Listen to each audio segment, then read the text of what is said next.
Welcome, college basketball fans, to the Full Court Press Podcast with LT and Sammy D.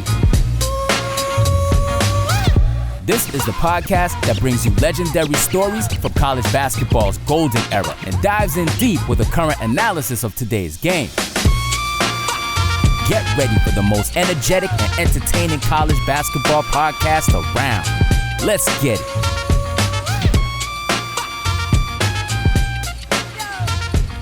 Hello and welcome to another Full Court Press, a college basketball coaches show powered by the Full Court Network. Luke Taylor back in the saddle. Sam will be joining us on the next episode. I miss the guy. He says that I schedule things so he can't be on it, but that is so far from the truth. I am better because of him, and he is better because of me, I guess. So whatever. So we're excited. We've got a repeat guest, and he actually is bringing on his brother. And I love brothers combinations. We've had the Jones family, which you guys both know, both at Yale and Boston University. Phil, you made a comment that we've had pretty much everybody in your family. Now that we have your brother, we almost have. Now we just have the women in your lives, which could be like the Real House of the Martelli family. That could be interesting. But we got Phil Martelli Jr., head men's basketball coach at VCU, and his brother, associate head basketball coach, Jimmy Martelli. Welcome, back, and welcome to the Full Court Press, guys. Thanks, Luke. It's great to see you so much. Appreciate it. It's always a pleasure. It's always a pleasure. So I would say we have a varied spectrum. So the last time we talked, Phil, it was kind of interesting because you were the head coach of your previous school, and we posted it, and literally the next day we posted it, Jimmy, he was the head coach of this school. A little bit, never had that before, but this is college basketball landscape. And then we had your dad, who, you know, is a legend in his own right and a legend to many. We're not going to talk about Lucky, which is probably the funniest story we've ever heard. But is your dad really deathly afraid of dogs? Oh, it could be the tiniest little dog. I don't remember if we talked about this, but one of the best stories is he would have one day a year where he'd go Christmas shopping. So he'd go on December 23rd, and he'd take my sister or my wife or one of my aunts, and they would say, okay, this is what Judy wants. And they'd go, so they went to the King of Prussia Mall one year, and that night it was take your dog to get pictures with Santa. It was his only night. And Megan, my wife, had never seen it before, and he was white as a ghost, sweating. Tiny little, like, toy dog. He can't handle it. So yeah. Maybe if you don't want him ever to come to games or practices, just dress up a ram as a dog. And, that would be it. But Jimmy was definitely allergic to dogs, but he's now a twice dog owner, rescuer. That tells you he's smart. He listens heavily to his wife. When she says we're getting a dog, he's getting a dog, even if it means he may not survive the week. So. Yeah, my wife and my little one run the house, so they said we were getting a dog, and we got a dog. So yeah. So obviously, Jimmy, you were with Penn State, program on the rise in the very challenging Big Ten. Phil, you were with Bryant. Kind of take us through the process. So we literally interviewed you the day before you accepted the VCU job. Take us through the process through the NCAA tournament. Obviously, Jimmy, you have a past with VCU.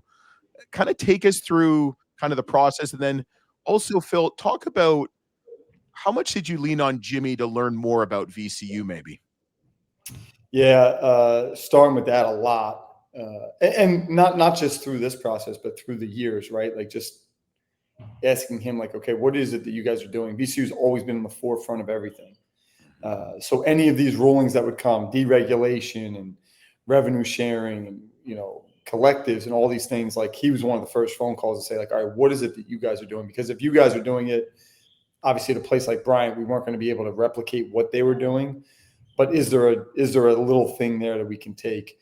We were, as you know, you were in attendance. We were in Cleveland on a Friday night. We played the last game of the first round of the NCAA tournament. We got out of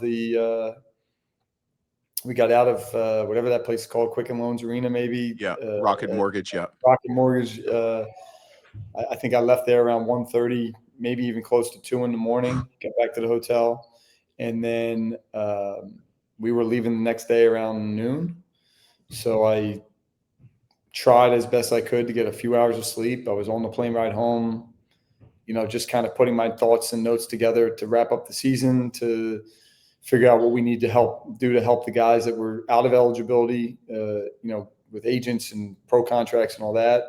And then really my biggest focus was like, okay, what is the next step at Bryant? There were some other schools that were contacting, but I really wasn't.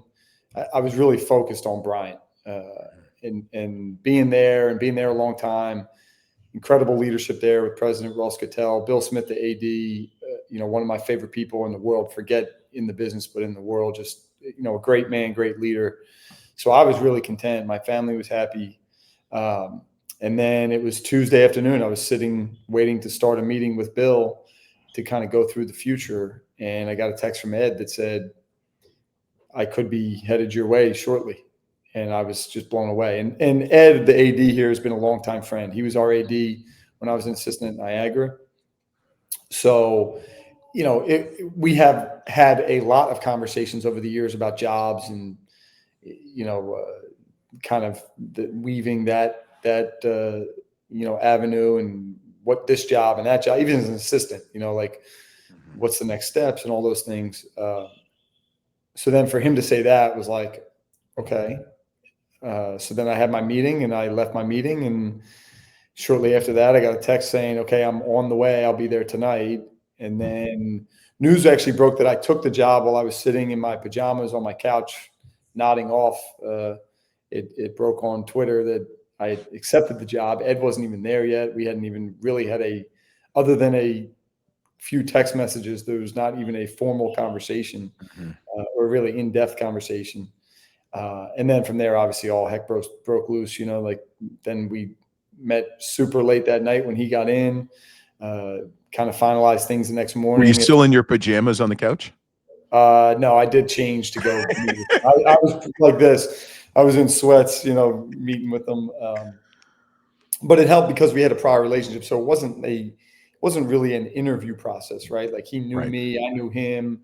I obviously knew a lot about VCU, and that was an opportunity I couldn't turn down. So, during that process is when I think the heavy phone calls with Jimmy started of like, all right, what do you think? What's this mean?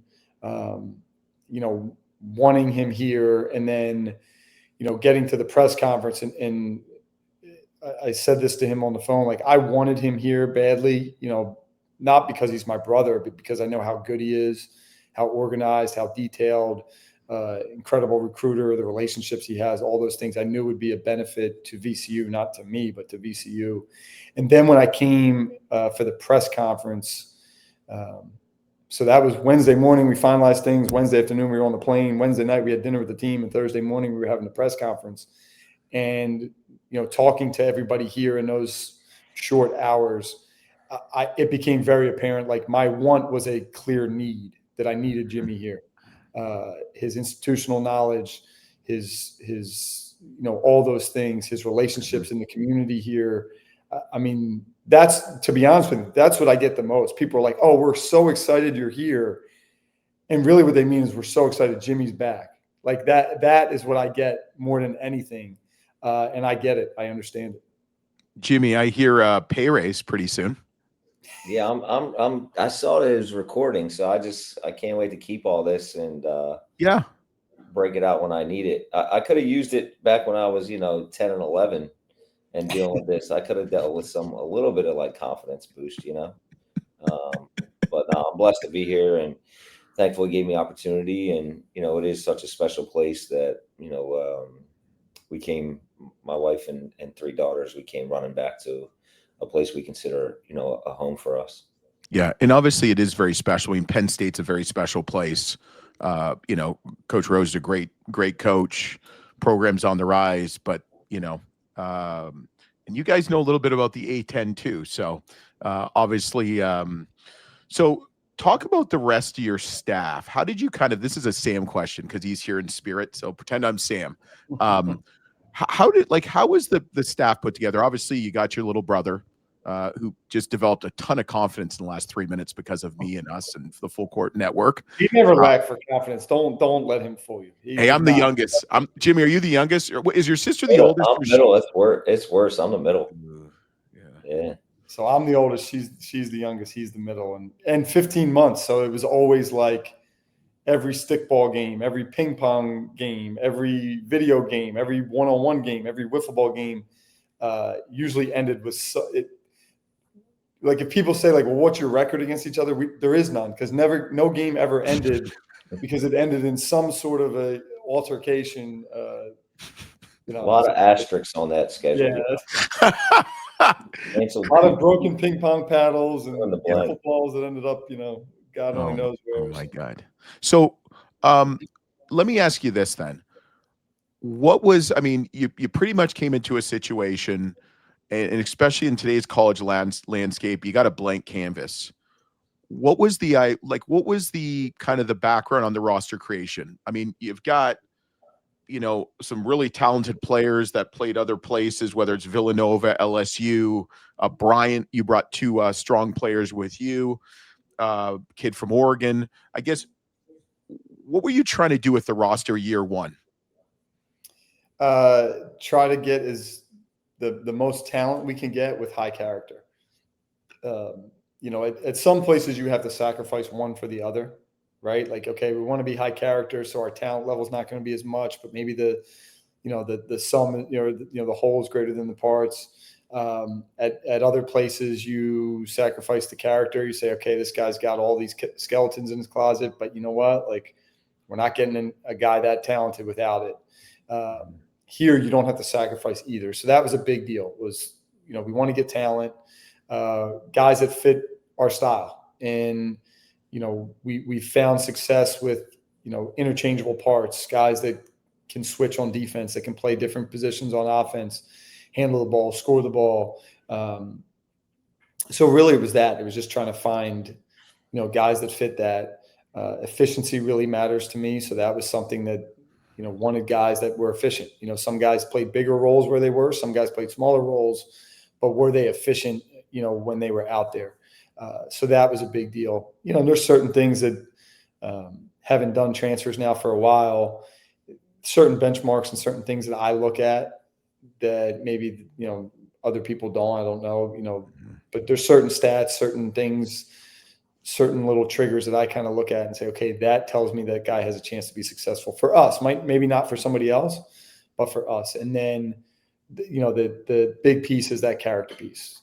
VCU, you are the program in Richmond and this area. So having guys that can be, public faces, that can handle that can understand that, when you walk down the street to go get some wings, you're not just some random kid walking down the street to get some wings. Someone could stop you for an autograph. Someone could stop for a picture. Someone could stop with their kids, whatever it is, like, and being able to handle that, in the proper manner. So, and you started to ask about the staff. Like, the overarching thing for me is good people. My dad and I sitting in some diner somewhere in the middle of Pennsylvania going to watch Jimmy play when he was at the University of Scranton. And I remember asking him, like, as I start this journey, like, what should I be looking for? And the thing he said was good people. 21, 22 years old at the time, you don't really know what that means. Right. And then you get older and you realize, okay, yeah, that's everything. So, really for me, it's been that, like, good people. Everybody's got skill set, right? Everybody's got some strengths to them, whatever those things are. But I think at the end of the day, getting good people and then just trying to figure out, okay, where is everybody's strength and how can we play off each other? And that's really what it's been with staff and with the roster. Yeah. Yeah. I guess for both of you guys, what can we expect in year one of VCU Rams basketball, the Martelli edition? I'll let Jimmy answer that one. I think it's an exciting brand of basketball, to be honest with you. And I said this to him, and I am careful of what I say, but it is it's an exciting brand of basketball. So as an assistant coach coming here and honestly learning, I think we had basketball conversations. Sure, we talked every day, but a lot of it was about the family or the kids or whatever's going on, and trying to also be the outlet outside of basketball. And so coming here where you can talk more basketball, and I never saw them practice. I saw them play. I drove to Cleveland. I was there, those kind of things. But to be there every day and see how he not just installs, but instills confidence as well. So there's install with your sets and your things, but then there's the, installation of confidence and those kind of things. And so, pace has obviously been such a big thing for them and as a staff. And so for me coming into it, just realizing how that kind of goes about it. A lot of people talk about playing fast.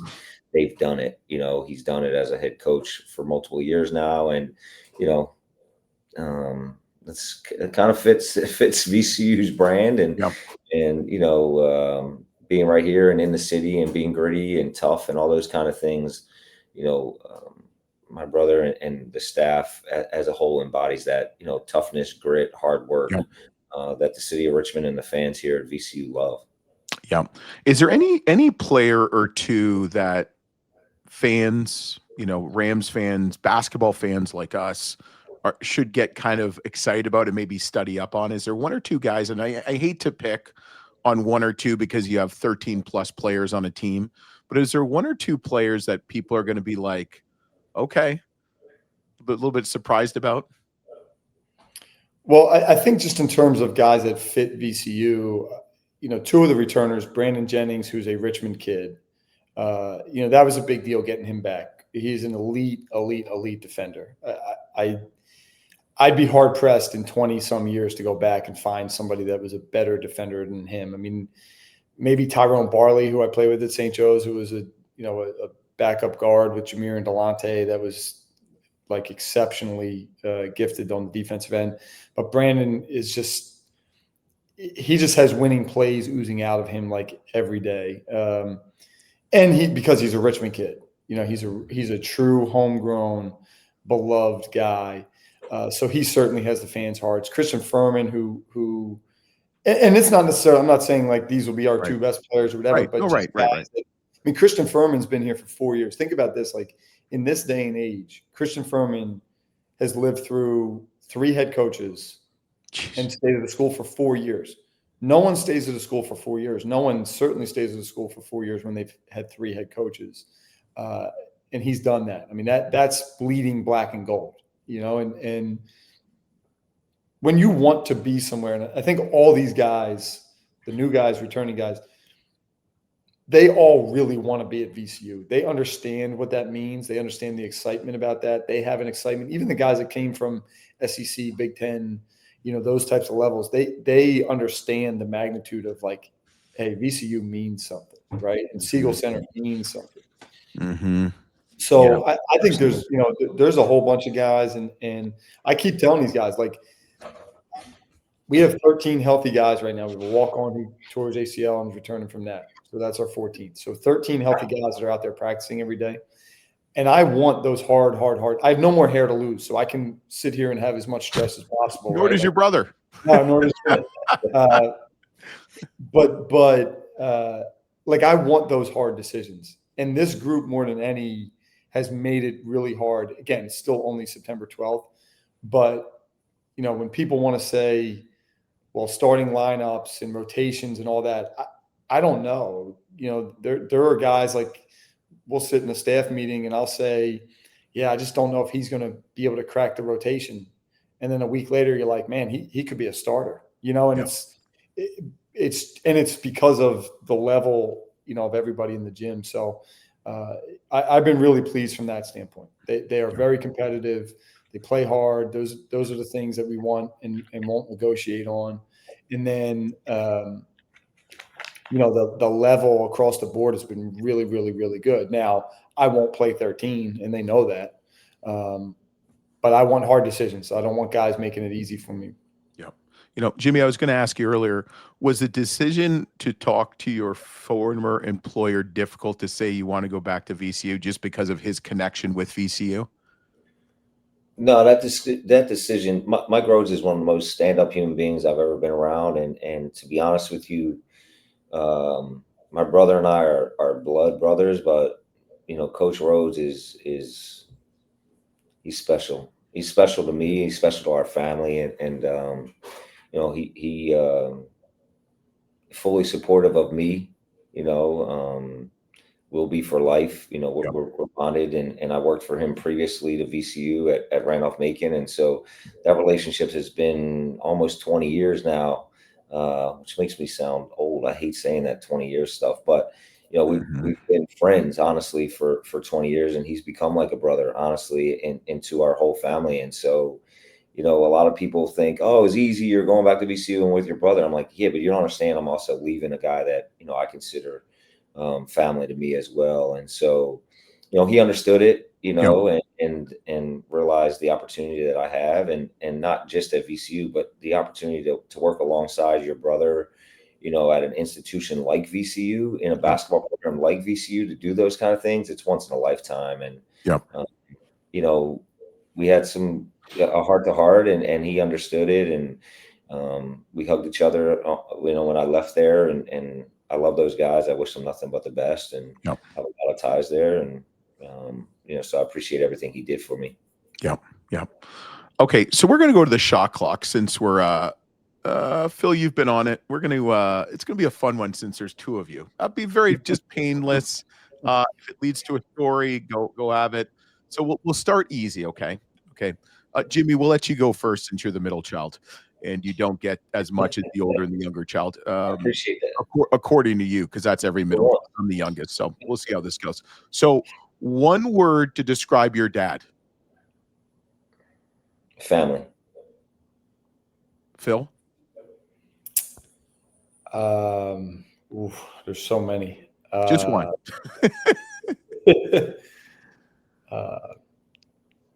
I'm going to hyphenate this: lover of people person. Okay. I like that. Okay. One word to describe VCU. Winning. Elite. Okay. Elitely winning. That's good. Each give me your second favorite college basketball team growing up. Because hopefully your favorite team was the team your dad was coaching. My second favorite team growing up. Well, unless St. Joe's wasn't your favorite team, so I'm assuming.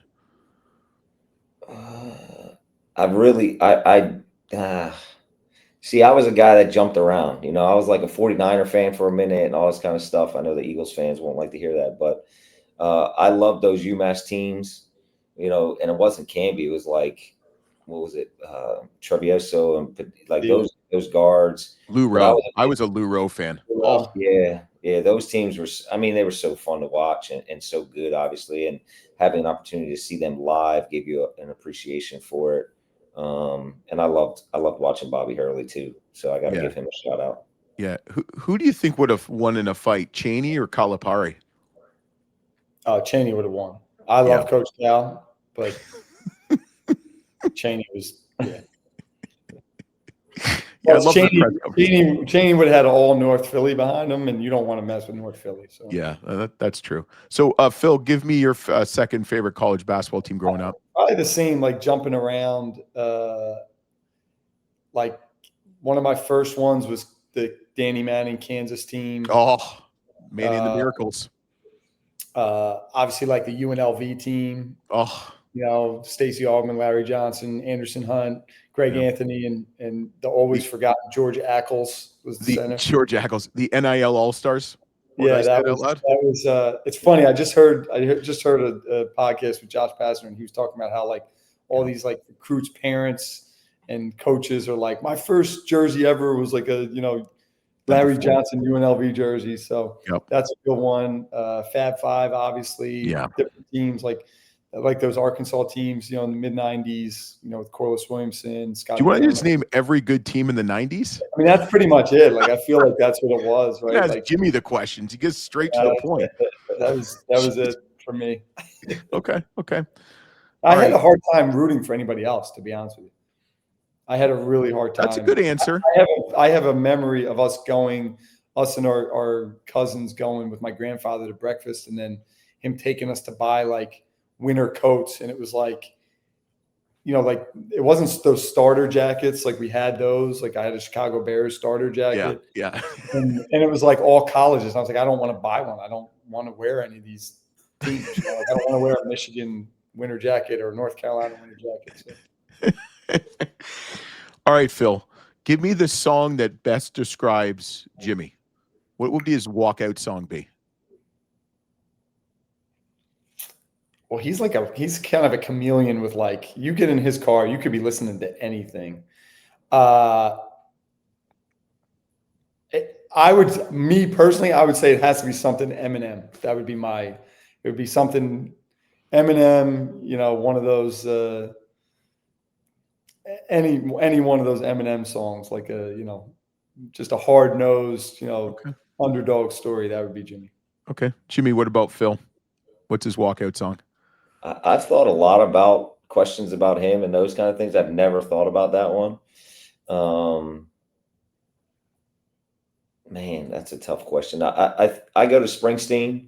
You know, I got to go to Springsteen for him. And just a classic. Anything you put on, any era, you know, you're going to play the hits. But also, he has some underground ones that are just personal favorites. But they all have meaning. And so for him, I would say something with Springsteen, because everything that he does has a meaning behind it. And like Bruce, you know, it's not just lyrics on a page. He's telling you something. He's telling you a story and giving you meaning behind it.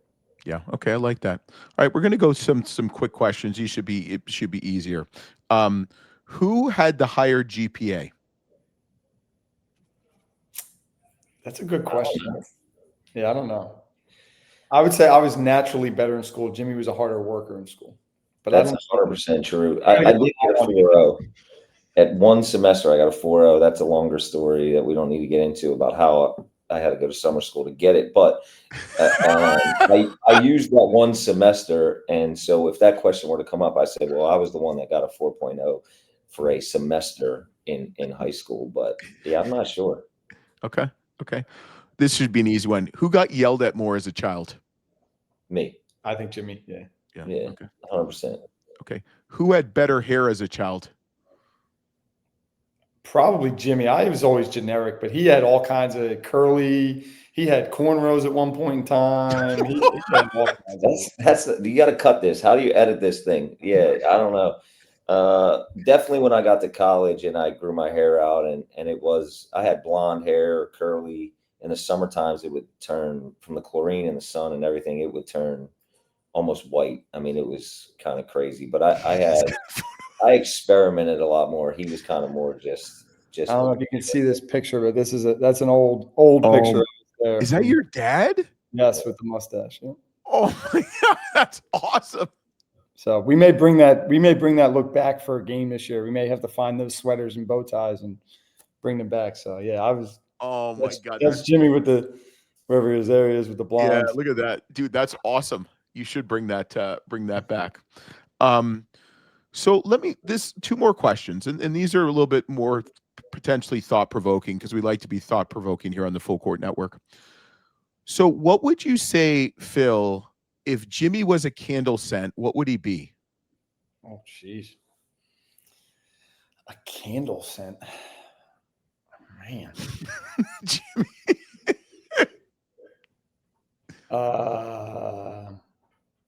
This is going to say a lot. I mean, I feel like he's always got like a thing of mints on his desk down there. So I'm going to say like spearmint, wintergreen, something. So Coach McNamara, who you guys know, Jerry McNamara, said eucalyptus mint. For Jimmy himself, for himself. Oh, for himself. Wow. Yeah. It was just his birthday last week. I talked to him for his birthday. Yeah. He's a good dude. And he loves to go to the spa. What about you, Jimmy? What would you say about Phil? What kind of candle scent would he be? I like the other word, stench. Great question. We definitely would have needed a candle back in the room where we grew up. Sharing that room together, we could have used a few candles. He's got this medicine ball tea that he likes to drink, so whatever the aroma is that comes out of that medicine ball tea, it's I guess a calming thing. Yeah. Okay. Say, that little honey in there. So a little honey vanilla, that would be a good one. Okay. So last serious question. So they're making a Hollywood movie about your family. Okay. Who would play each of you? What would the title be? And what would the soundtrack of the movie be? I'm not good with like any actors' names, like outside of like Denzel Washington, Morgan Freeman, and like don't think anybody in your family looks like them. Matt Damon. Yeah, I don't know any names. Here's who would play my dad, and he's probably not alive anymore. It's the guy who played the dad in Everybody Loves Raymond. He was in one of those like Young Frankensteins or something too. That was like always like a go-to lookalike. So yeah, we'd have to find a way to get him back if he's not with us anymore to play my dad. I don't know. I really don't. I mean, Jimmy's awfully quiet as the middle child. I'm terrible. I got told once in college I look like Freddie Prinze Jr. I don't know if he's still an actor. I don't know if he could shave his head, if he's got a bald head. I mean, they might have to make like maybe they can make it animated and they can have Gru from the Despicable Me movies. He can play me. Okay. So. Can you give me a title at least or a song? I'm going to say Hoops and Heart for the title. Ooh, the Martelli Family story. Okay. And we won't go with song, or maybe we will go with song. I don't know. Yeah. Okay. How about that old Curtis Blow? We're playing basketball or one of those. That's good. Okay, that's fair. We'll cut it off at that. If our daughters got involved, it would be Taylor Swift something. So. I actually was my youngest who shares a room with his older brother. They're 2 years apart, and I know what you're talking about. It sometimes smells like a dirty dorm room. I call it the dorm room. I mean, it's just like, jeez, it's like, we just put a fan in there finally. A nice ceiling fan. But I asked Jack before a football game last week, and he's 10, and the kid's awesome. I said, what pump up song do you want? He's like, Katy Perry, California Girls. I'm like, I've heard that song at a high decimal in my vehicle as well. So yeah, it's pretty good. Doesn't get me pumped up to play a sports event, but whatever. Yeah, to each his own. Yeah, to each his own. All right, so last question. Sam usually finishes off with the last question of the fine episode. Kind of speak to the fans, the alumni, the boosters, the Rams fans, students, what have you. How excited they could be for year one. Yeah, I think they should be very excited. Obviously it's going to be an adjustment to new staff, new players, new everything for us. But, there's an expectation level here and a commitment level here that that excitement level should match that. And the results should match that, quite frankly. I mean, that puts a lot on our shoulders, but I'm not, as I tell these guys and I tell the players and staff and everybody, like we're not running from that. It is what it is. I mean, you can't say it, but in this practice facility behind me, like there's an awful lot of years of championships up there. And a place like this, you're not playing for, just to have a team and to try your best. So, that's what we're playing for. That's what we're striving for. I think that everybody should be excited. They should be excited. They should be out. They should be out and about. They should be loud in the Siegel Center.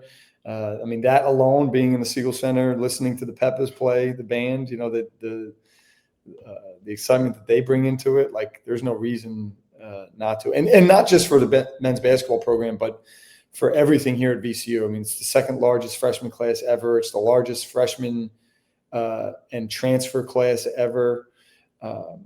The boom around here. I mean, just in the 5.5, almost 6 months that I've been here to see, hey, they're building this over here and they bought this building, and everything in Richmond has VCU on it. Every building you walk around, every parking garage, every storefront, there's a VCU logo. And that's not the case at most places in a city the size of Richmond. To have everybody's attention, to have everybody's focus, to have everybody's support is really a special thing, and that energy should follow. Yeah. Jimmy, I agree. I think that college athletics as a whole, doesn't matter the sport, right? Obviously, I think the fan bases are going through a transition. Coaching and the players and everybody involved is going through transition, but the fans are going through transition. How do they know a new team every single year? The one thing that's been constant here, and that I can tell the fan base and donors or whomever in the student body, is that this is still a VCU Rams team. and everything that comes with that, the grit, the toughness, certain aspects of style of play may change or adapt or whatever, but the expectation from within this building is the same. And so I think for our fan base, and for our city and for the student body and those kind of things, I think they're coming into this year, or should come into this year, with the familiarity and kind of the same expectation, coming from other schools and other places I've been and those kind of things. Yeah, you're not sure year to year. You're trying to rebuild it. Here, it's a reload and go at it. And so, yeah, they had an older team last year, and there's some new faces and new numbers on the jerseys, but this is still VCU basketball, and that's what the fan base has fallen in love with. As you mentioned earlier, from Shock and Anthony Grant, going all the way back to some of the older coaches, all the way up through to what has transpired the last couple of years with different coaches, and so we're working every day. Our guys have that. Honestly, our guys have a VCU makeup, the roster that coaches put together, and our staff, they understand what this place is about. There's alums that come back and that are around our gym in the summertime and even now in the fall that are here, and they're explaining to our guys what it means to put on that black and gold. And they bought into that pretty quickly. And so they understand that. So when they go across the street into the Siegel Center and to compete or wherever we go, they understand what they're representing, and they're prepared for it. This was a pretty quick transition in terms of having them understand what it means to be at VCU and to be a Ram. And so from that standpoint, I think our fans should be excited and ready to go. And, we have exhibition games coming up, black and gold game coming up, all that kind of stuff leading into the opener on November 3rd, but we need them. That's what's made this place special. It's what made it home for me and my children. The games are an event. You've got to be there. You don't want to be the guy the next day at the office, oh man, I should have gone to the game. No, you want to be here to experience it, and we need them. This place is intimidating, and the band plays into it. The cheerleading, the spirit squads, and whomever it is a good friend of mine is a courtside guy, and he may or may not have been thrown out of a game last year up for debate. But we need all those people and to do all those things that they do. Because they're part of our team. Honestly, they're whatever the 15th member of our team or whatever the number is, that are as important as the guys that go out there and line up. Yep. Well, coaches, you're going to stick on for one more minute. I am so excited for VCU basketball. I might have to come all the way from Akron, Ohio to Richmond, Virginia to come see at least a game. Thank you so much. Like I said, you're going to stick on one more minute. Don't forget to check out the Rams. I mean, there's so many great coaches that have come through the program. We've had some on the show previously. The community is awesome. So check out VCU Rams. Thanks for watching. Thanks for listening. Follow us on all the Full Court Network, Twitter handle, Instagram, whatever has on the bottom. We'll be back next week. Hopefully Sam will be with us in the Full Court Press College Basketball Coaches Show.